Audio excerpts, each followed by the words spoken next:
No request. No requests, okay. All right, so this evening we have no requests for public comment.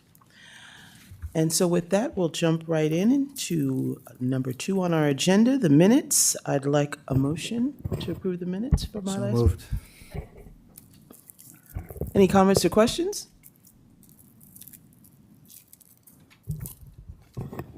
Mr. Jankowski? Aye. Ms. Klotz? Aye. Dr. Levinson? Aye. Dr. Perez? Aye. Ms. Price? Aye. Mrs. Stiavelli? Aye. Dr. Whitney? Aye. Ms. Ford? Aye. All right. 8 ayes. Thank you. Thank you, Ms. Ortiz. And with that, we'll be moving on to item 3. Our superintendent of schools, Dr. Campbell, will now provide us with our district update. Thank you, Dr. Campbell. Good evening, thank you. I'd like to first begin with some congratulations to students and staff. First, a special congratulations to a recent 2026 graduate, Paige Schickel. She was recently featured in the Morning Call's Class of 2026 Spotlight Series. Her story of resilience, determination, and perseverance represents really the very best of Emmaus High School in the class of 2026. So congratulations to Paige. I'd also like to congratulate Mrs. Hackman, who is a member of the Eyre Middle School team. She received the Milliken Leadership Award from Communities and Schools of Eastern Pennsylvania. The award recognizes professionals who go above and beyond in supporting students, families, and school communities. And you might recall I recognized Mrs. Hackman via my board report this past spring for some great work she's done in terms of creating a closet of clothing and resources that families and students might need. We'd also like to recognize many students, or several students, I should say, from Lower Macungie Middle School who recently came back from some travel adventures. Specifically, the Lower Macungie Middle School Travel Club recently came back from a successful educational trip to San Diego. There they explored the world-famous San Diego Zoo, Balboa Park, SeaWorld, Torrey Pines, and also participated in a community service project of a beach cleanup. So most importantly, of all those great learning and community experiences, they represented their school and their district with pride and received compliments on their outstanding behavior and really character throughout the trip. So we appreciate the students who are part of that club who were able to participate in that great experience. I'd also like to thank our friends and community partners from Life Church in Macungie as part of their mission to support their local community. A small team from the church helped to do some outdoor cleanup this past weekend at Shoemaker and Macungie Elementary School. So we appreciate the partnership from Life Church. As a reminder for middle and high school students, our summer reading program is available on all of our school websites. We encourage students.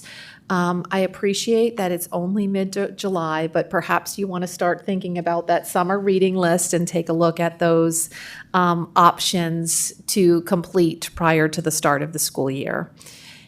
Finally, I'd also like to remind our community, our families, that our district summer program that's sponsored by our partnership with Emmaus Rotary continues throughout the summer. We have food pickup here at Emmaus High School as well as Lower Macungie Middle School, and details regarding those pickup dates and times is available on our website.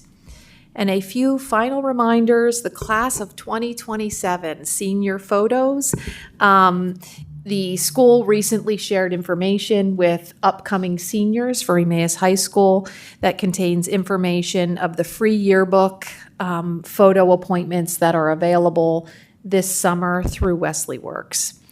We also have a date for several orientations throughout the school. I always encourage families to please pay attention to your school websites for details on those events, but Emmaus High School freshman orientation is scheduled for Wednesday, August 12th.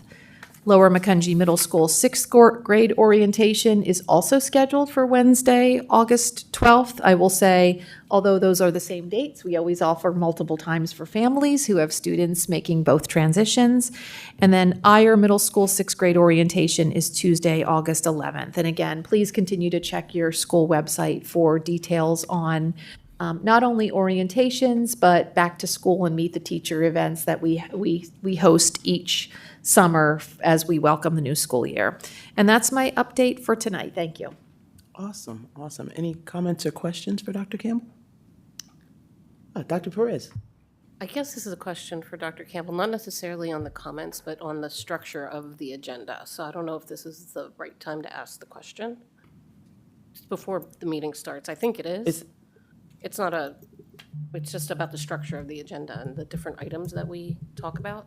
Okay, but the request was for comments or questions regarding her report. Okay, then I'll wait until you're done with that. And before you start the agenda, I'll ask a question. All right, so I'm fine with allowing the question. Yeah. I mean, I can wait until we're ready to start the agenda. If you want to close that loop before we start actually voting, we can do that too. Oh, go ahead with the Okay. question. So my question is really about the history of the structure of the board agenda, which is not something that I don't, maybe only Kristen can answer that, I don't know. I've noticed that on our agenda, we don't have any place for board comment or new business, old business, or anything like that. And I was wondering why that is the case here in East Penn when other districts in our area have some sort of vehicle to allow for board comment or unfinished business or information only or whatever they call roundtable and things like that. So I don't know if there's a history there that I'm not aware of, so Mr. Fisher, I'm not sure if you have other insight as well. I will simply. talk about it yeah. next time too. I will simply So- say, I don't have a reference as to why something is perhaps different from East Penn as opposed to other districts. But it's my understanding that our agenda has always been that the board, each discussion item, the discussion is then surrounding that particular agenda item. But you are correct that there is not a section on East Penn's agenda of other discussion items that aren't perhaps on that agenda. Well, I can tell you after 34 and a half years, the agenda's pretty much been the same for all 34 and a half years. That's been the layout. As far as old business, it seems to be that if something was tabled, it's always on an upcoming agenda to deal with, whether it's the next meeting or whatnot. But this, I've been to many different school board meetings, municipal meetings, and frankly, with all due respect, most of them do it differently to suit their own needs.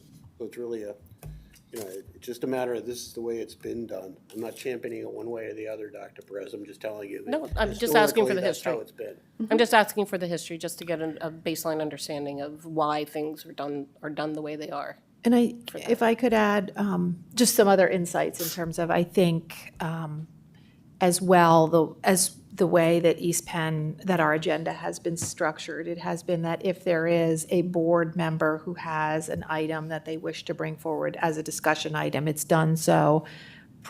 We have a general timeline that we ask for that information to be sent to the board secretary as well as the board president, so that it could be determined if it's appropriate or when it might be appropriate to include on the agenda, and then also to notify administration so that there can be the ability to be prepared for whatever discussions or questions, and or if there's a need for a presentation. So that's perhaps a little bit of background in terms of how things have functioned here. I understand the board policy and the way it's currently set up.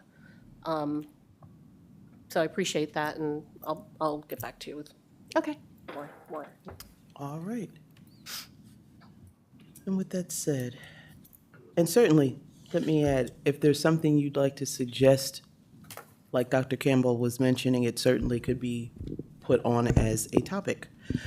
All right, moving on under curriculum. On our agenda, we have our educational conferences. May I have a motion to approve the conferences? So moved. Second. Any comments or questions? Ms. Klotz, Aye. Dr. Levinson, Aye.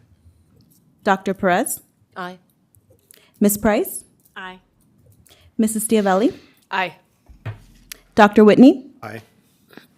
Mr. Jankowski, Aye. Ms. Ford. Aye. 8 ayes.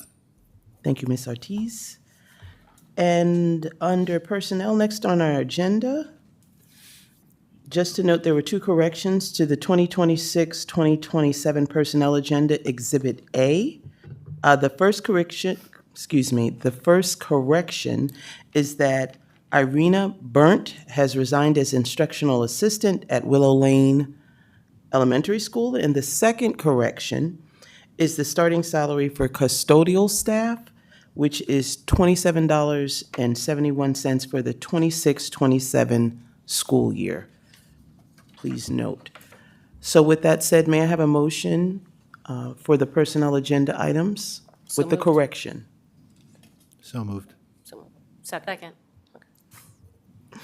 Ms. Klotz? Okay. Are we good? Aye. Were there comments or questions? No? Oh, no. Okay. That's okay. I'm sorry, Ms. Ford. I did see one other, I think it's a typographical error in Okay. item 8. I believe the salary there is supposed to be 74,000. It's missing a 0. Just for the record, wanted to be sure that that's correct.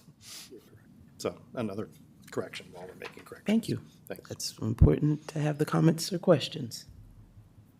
So noted. All right. Thank you. Ms. Ortiz? Dr. Levinson? Aye. Dr. Perez? Aye. Ms. Price? Aye. Mrs. Diavelli? Aye. Dr. Whitney? Aye. Mr. Jankowski? Aye. Ms. Ford? Aye. 8 ayes. Thank you.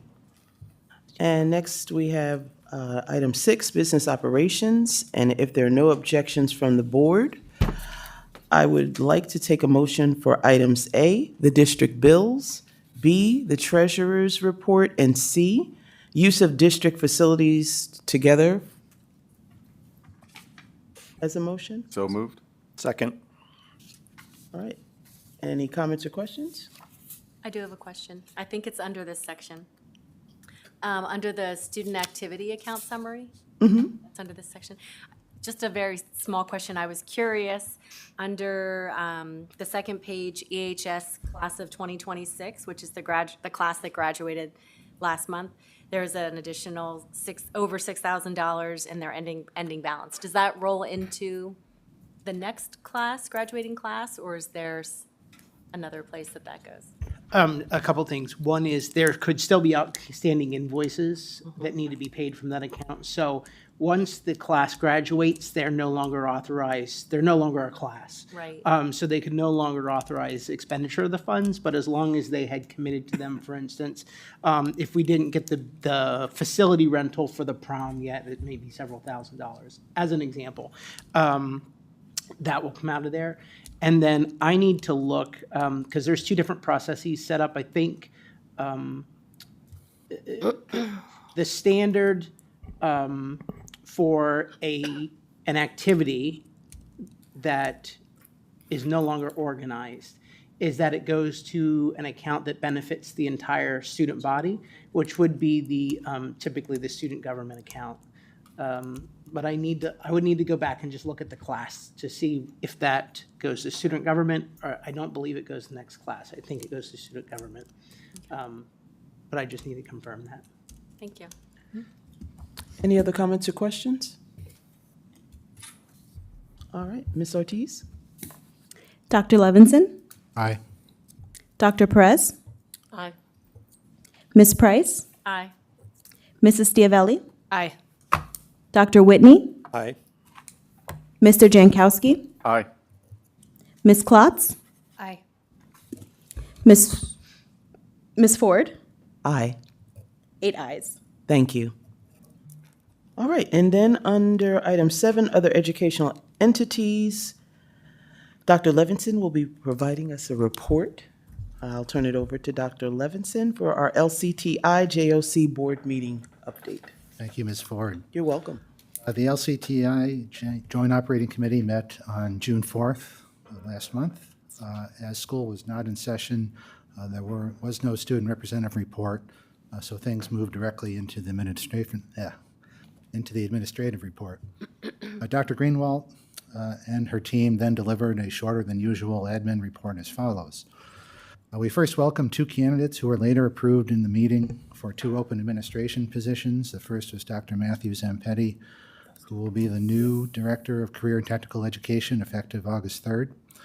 He's moving from his current position at LCTI as Supervisor of Career and Technical Education, and his vacancy will be filled at some point in the near future via advertisement. We also approved Mr. Numa Pompilio, who will be the new Director of Facilities, taking effect today, actually, July 13th. We also recognized three CTSO national winners from LCTI. Dominic Forzetta took third place in the Adult Education Heavy Equipment category. Colin McCauley from Northwestern Lehigh High School took second place in the Heavy Equipment category, and Justina Navarez from Southern Lehigh High School took third place in the Graphic Communications category, so congratulations to them. A contingent from LCTI attended the PASA CTE caucus meeting in June to focus on the future of CTE in Pennsylvania Summit. This included a discussion on how to foster more collaboration between CTE schools and their member school districts. And LCTI actually participated as on the panel.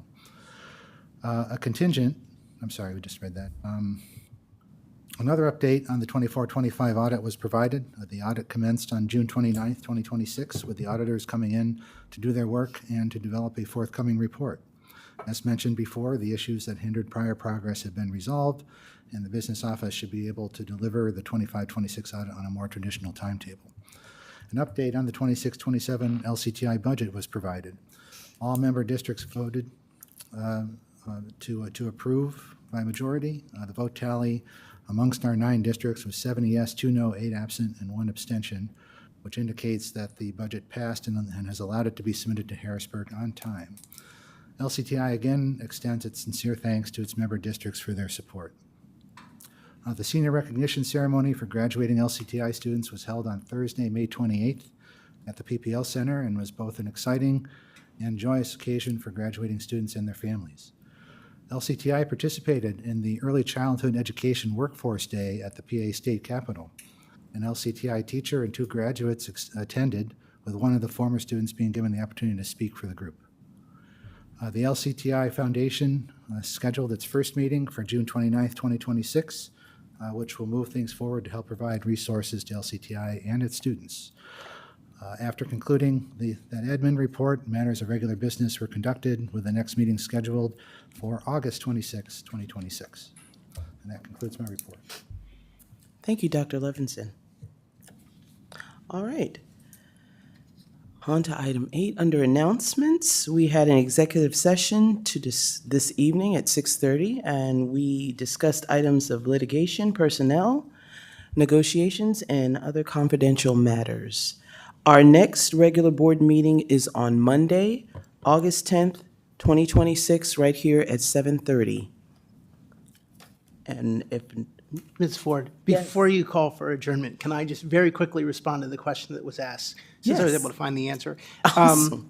The unspent graduated class funds will be distributed to the next year's graduating class accounts of Emmaus High School. So they do go to the next class. Great, Okay? thank you. Thank you for allowing me to answer that. No problem, thank you. We love when questions are answered. Ms. Ford, can I make one announcement before you adjourn? Sure, I think. Can she make an announcement? Sure. Yeah. I just wanted to say congratulations to Ms. Ortiz for completing her first official meeting. All right. So, if there is no further business to come before the board, may I have a motion to adjourn? Second. Is it safe? All in favor, please say aye. Aye. Any opposed? Don't do it. Thank you.